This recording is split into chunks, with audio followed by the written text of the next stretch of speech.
everybody, all of you are once again most welcome to your own YouTube channel, A Village Teacher, and I am Yaske Tripathi, your village teacher under whose guidance you are learning English। तो आइए देखते हैं, हम आपके सामने हाजिर है एक नए टॉपिक के साथ ट्रांसलेशन पर, जो ट्रांसलेशन करने में बड़े ही उपयोगी हैं। तो आइए बिना किसी झमेले के उनको समझना शुरू करते हैं। तो अभी कल के वीडियो में हमने हैज हैव हैड का प्रयोग पढ़ाया हुआ है, और उसके पहले has have had shall have will have हम आपको 12 टेंसों में, परफेक्ट टेंसों में समझा चुके हैं उन सहायक क्रियाओं का प्रयोग।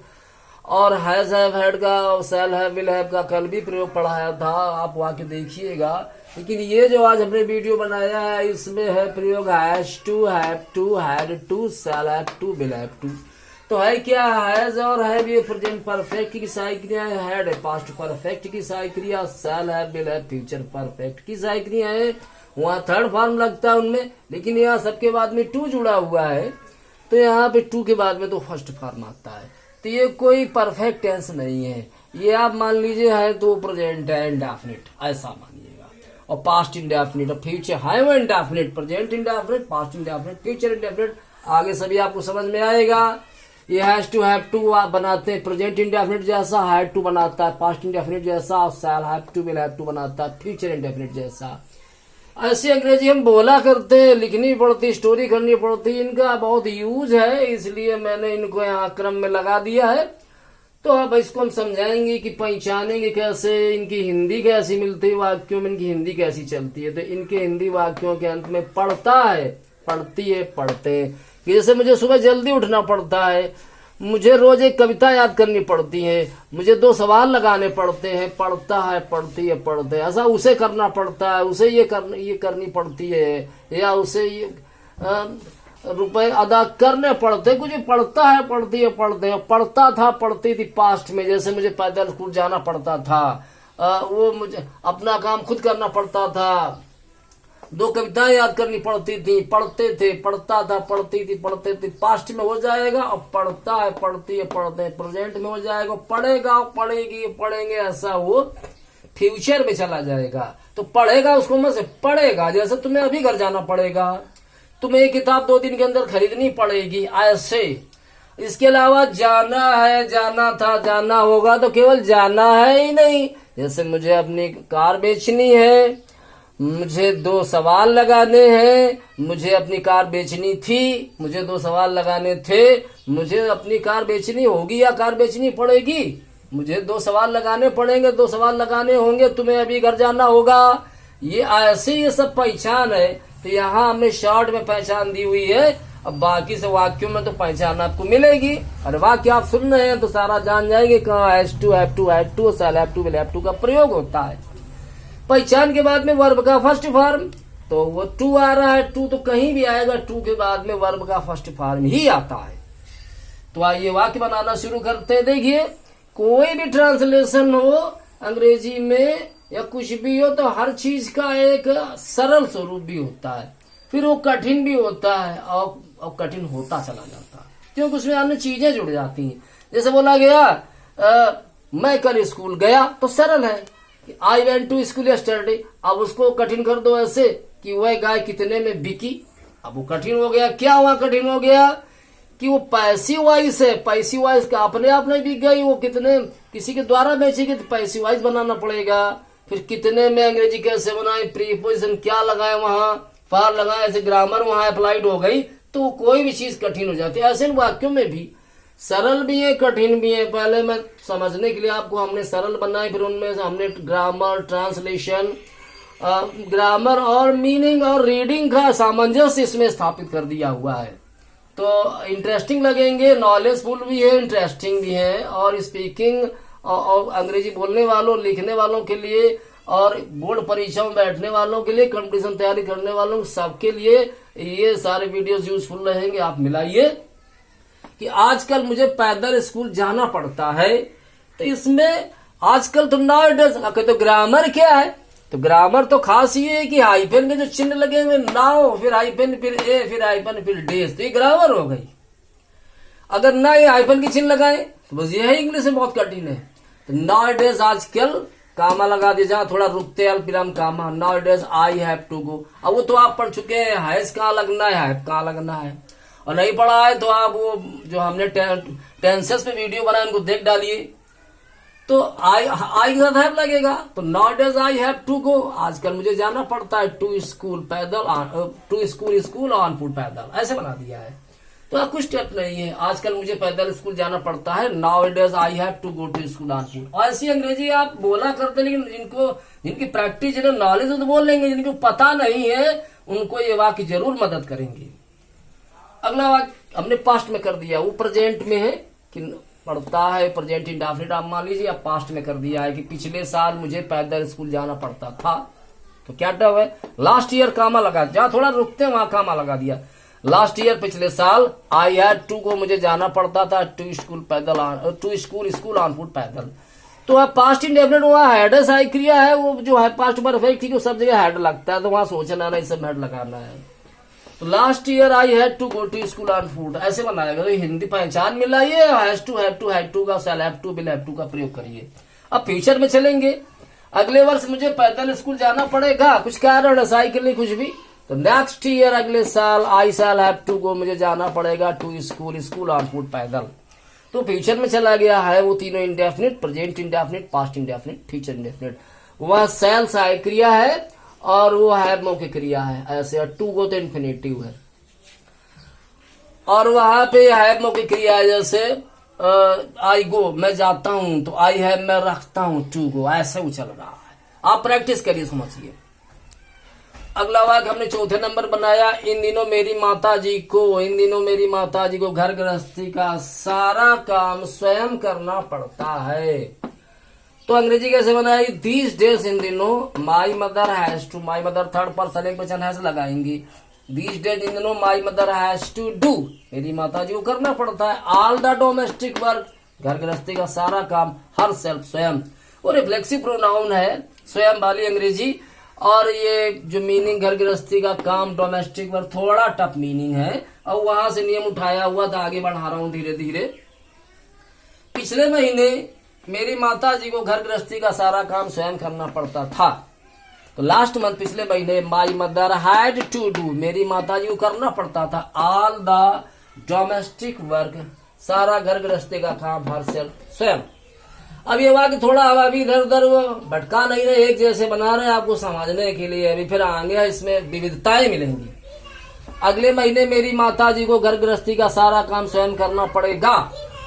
तो नेक्स्ट मंथ अगले महीने my mother will have to do, करना पड़ेगा ऑल द डोमेस्टिक वर्क, घर गृहस्थी का सारा काम, हर सेल्फ स्वयं। अगले महीने मेरी माता जी को घर गृहस्थी का सारा काम स्वयं करना पड़ेगा। तो नेक्स्ट मंथ अगले महीने माई मदर, मेरी माता जी को विल हैव टू डू, करना पड़ेगा ऑल द डोमेस्टिक वर्क, घर गृहस्थी का सारा काम, हर सेल्फ स्वयं। अब अगला वाक्य देखो, उन दिनों हमें अपनी गायों के लिए हरी घास लानी पड़ती थी। पास्ट इंडेफिनिट, थोड़ा मीनिंग थोड़ा बदल रहे हैं। तो उन दिनों हमें अपनी गायों के लिए हरी घास लानी पड़ती थी। तो दोज डेज, उन दिनों यहाँ लिखा हुआ है, दोज डेज उन दिनों वी हैड टू ब्रिंग, हमें लानी पड़ती थी ग्रीन ग्रास, हरी घास फॉर आवर काउज, अपनी गायों के लिए। अब थोड़ा मीनिंग बदल रहे हैं, आगे आपको और भी मनोरंजक वाक्य मिलेंगे। उसके पिताजी को अपनी पुरानी कार केवल 20,000 रुपए में बेचनी पड़ी। तो पढ़ता था या पढ़ा या पढ़ी, पढ़ता था, पढ़ती थी, पढ़ते थे, पढ़ा, पढ़ी, ऐसा करना पड़ा, वो सवाल लगाने पड़े सारा। तो इसमें यही यूज है। उसके पिताजी को अपनी पुरानी कार केवल 20,000 रुपए में ही बेचनी पड़ी, 20,000 रुपए में ही। तो his father had to sell, उसके पिताजी को बेचनी पड़ी हिज कार, अपनी कार, केवल 20,000 रुपए में ही, वनली, सिर्फ केवल, वनली फॉर 20,000 रुपीज। ग्रामर क्या है, 20,000 से नहीं लिखा जाएगा, ये ग्रामर है वहां। और ग्रामर क्या है, 20,000 रुपए में तो इन नहीं लिखा गया, वहां फार लगता है। अगर प्रीपोजिशन नहीं पढ़ा, ग्रामर की बात है तो गलत होगा, इन लिख दिया कर तो बहुत टफ ग्रामर नहीं। प्रीपोजिशन का चैप्टर अगर विस्तार से नहीं पढ़ा है तो अभी आप फार सही हो गया तो आगे कुछ ना कुछ गलत होगा। इसलिए अंग्रेजी में फिर कायदे में अध्ययन किया जाता है। इन विद्यार्थियों को अपनी स्कूल फीस इस महीने की 15 तारीख तक अदा करनी है। अदा करनी पड़ती है, करनी है, जाना है मुझे, आई हैव टू गो, मुझे खरीदना है, आई हैव टू बाई, तो मुझे खरीदना पड़ता था, आई हैव टू, मुझे जाना पड़ता है, आई हैव टू। तो वो सारी चीजें हैं, ये पहचान भी देखिए। तो इन विद्यार्थियों को अपनी स्कूल फीस इस महीने की 15 तारीख तक अदा करनी है। तो दीज स्टूडेंट्स हैव टू पे, इन विद्यार्थियों को अदा करनी है दियर स्कूल फीस। फी एक वचन में नहीं लिखते, बहुवचन में फीसें तमाम हो जाती है उसमें।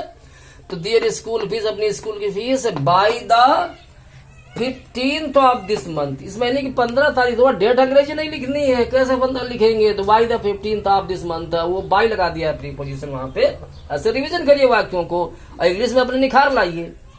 अगला वाक्य देखिए, अपनी मंजिल तक पहुंचने के लिए उन्हें 20 किलोमीटर की दूरी तय करनी थी।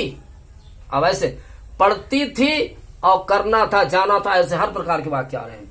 अपनी मंजिल तक पहुंचने के लिए उन्हें 20 किलोमीटर की दूरी तय करनी थी। अंग्रेजी, in order to reach their destination. In order to माने के लिए, रीच माने पहुंचना, कोई प्रीपोजिशन नहीं लगता है रीच के बाद में। ऐसे ग्रामर पढ़ाया तो कहाँ नहीं लगता प्रीपोजिशन, कहाँ क्या लगता है?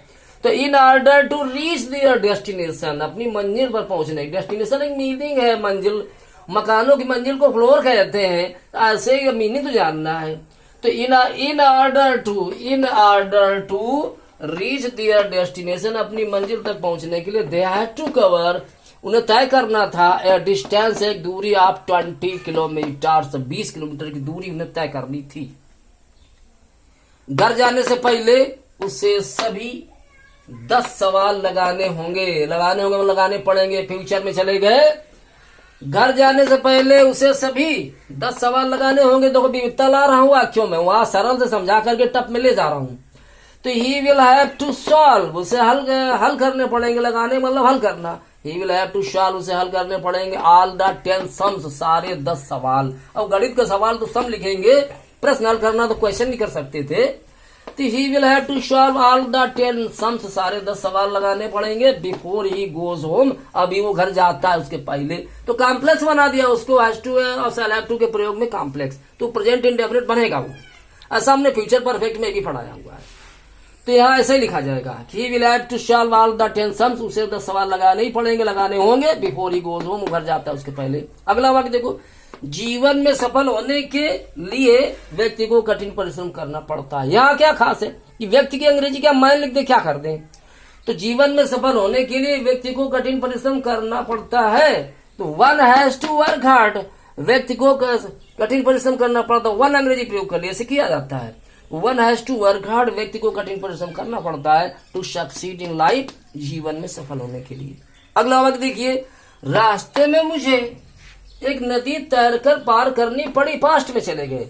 तो तैरकर पार करना अंग्रेजी कैसे लिखेंगे, वो मैंने वहां थोड़ा सा ये इंटरेस्टिंग बनाया है कि ऑन द वे, रास्ते में, I had to swim across. Swim across मैंने तैरकर पार करना, उसने तैरकर पार किया ही, स्वयं अक्रॉस, ये अंग्रेजी चलती है। तो ऑन द वे, रास्ते में, I had to swim across a river, रास्ते में मुझे एक नदी तैरकर पार करनी पड़ी, ऐसे बनाया। एक अगला वाक्य देखिए, एक न एक दिन हम में से प्रत्येक को यह दुनिया छोड़कर परलोक जाना पड़ेगा। अब ट्रांसलेशन कैसे करें वो समझना है कि एक न एक दिन अंग्रेजी कैसे लिख देंगे, और यह दुनिया छोड़कर जाना पड़ेगा, ऐसे परलोक क्या मीनिंग है, ये आप रिपीट करिए, समझिए, उसको आनंद लीजिए, एंजॉय भी है और नॉलेज भी बढ़ेगा। तो एक न एक दिन के वन डे मुझे पर्याप्त लगा कि वन डे, एक दिन, यानी एक न एक दिन। ईच वन आपस, हम में से प्रत्येक व्यक्ति को शैल हैव टू लीव, छोड़ना पड़ेगा। वहां शैल क्यों लगा दिया, क्योंकि वो निश्चितता लग रही है, अनिवार्यता लग रही है, इसलिए उस आखिर बदल देते हैं, की जगह शैल कर देते हैं। तो वन डे, एक दिन, ईच वन आपस, हम में से प्रत्येक व्यक्ति को शैल हैव टू लीव, छोड़ना पड़ेगा। दिस वर्ड माने ये दुनिया, काहे के लिए, फॉर द नेक्स्ट वर्ड, अगली दुनिया के लिए, परलोक के लिए। परलोक को नेक्स्ट वर्ड अंग्रेजी में कहते हैं। जैसे मैं अपने गांव से कानपुर जा रहा हूं, तो I am leaving my village, मैं अपना गांव छोड़ रहा हूं फॉर कानपुर, कानपुर के लिए, अरे अपना गांव छोड़ करके मैं कानपुर जा रहा हूं। ऐसे मैंने बनाया हुआ है कि वन डे, एक न एक दिन, और ईच वन आपस, हम में से प्रत्येक को शैल हैव टू लीव, छोड़ना पड़ेगा। दिस वर्ड, ये संसारी दुनिया, फॉर द नेक्स्ट वर्ड, अगली दुनिया के लिए। अगला वाक्य देखो, क्या तुम्हें बिल्कुल अभी वहां जाना है? तो अगर इंट्रोगेटिव बना दिया हमने, तो do you have to go, या गो छूट गया है तो मैं लिखे दे रहा हूं, do you have to go there, क्या तुम्हें जाना है वहां? जस्ट नाउ, बिल्कुल अभी, बिल्कुल अभी जाना है, जस्ट नाउ।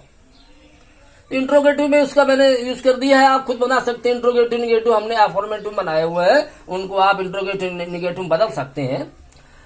मुझे तुमसे बात नहीं करनी है, छोटा सा वाक्य, तो I do not have to talk to you, negative बनाया हमने उसको।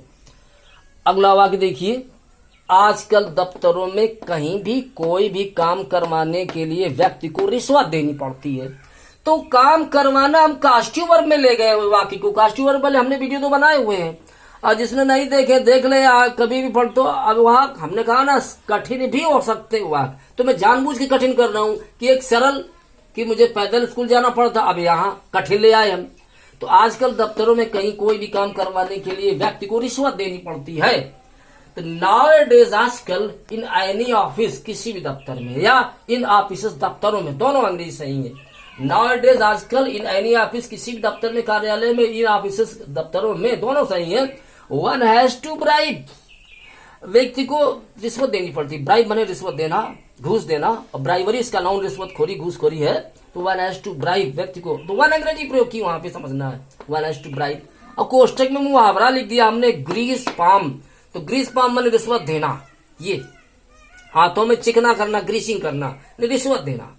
तो वन हैज टू ब्राइब, व्यक्ति को रिश्वत देनी पड़ती है। One has to grease palm, दोनों अंग्रेजी सही है। To get a work done, काम करवाने के लिए, और अपना काम अगर करना है तो गेट वंस वर्क डन, ये करना पड़ेगा, वंस वर्क डन। कोई काम करवाने के लिए तो to get a work done, और अपना काम करवाने के लिए तो वन के साथ अपना की अंग्रेजी वन साथ ही, आई के साथ माई, और वी के साथ और यू के साथ में योर, तो वन के साथ में अपना की इंग्लिश वंस। तो जो भी जैसा हिंदी आ रहा बना लीजिए, कोई काम तो ए वर्क काफी है, अपना काम तो वंस वर्क, तो आप दोहराइए और धीरे धीरे आगे बढ़ते जाएंगे। ट्रांसलेशन में काम चल रहा है, बहुत इंपॉर्टेंट ट्रांसलेशन, हर जगह ट्रांसलेशन तो हर जगह मिलेगा। मैं कुछ भी पढ़ाता हूँ, कॉम्प्लेक्स, कंपाउंड, अनसीन, यानी मैं हिंदी जरूर बताता हूँ अंग्रेजी की, हिंदी अंग्रेजी मेरी बराबर चलती पूरी अंग्रेजी में, तो ट्रांसलेशन तो पूरी इंग्लिश में चलता है। तो यहाँ तो स्पेशल ट्रांसलेशन है ये, आप दोहराइए और अपने आप में जो है निखार लाइए, अंग्रेजी में फायदा उठाइए, और आनंद भी मिलेगा पढ़ने में। अगले वीडियो में फिर मिलेंगे, तब तक के लिए इंतजार करिए। धन्यवाद, थैंक यू।